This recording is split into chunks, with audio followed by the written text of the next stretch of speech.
What's up, everyone? Are you trying to jump into the action on Call of Duty Black Ops 6 but the Xbox app keeps crashing on you?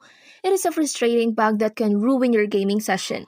But don't worry, today I'm going to show you simple methods to fix it.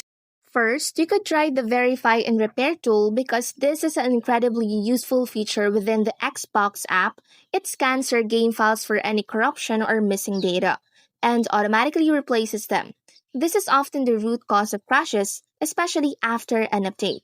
If the game is still crashing, you have to make sure your Windows operating system and your graphic drivers are fully updated. Outdated software can often cause crashes. Also, try running the Xbox app as an administrator. You can also try to uninstall and reinstall the game. Try to open your Windows security and disable your antivirus protection for a while and then turn it back on. Lastly, lower your graphics in the game itself to prevent blackouts.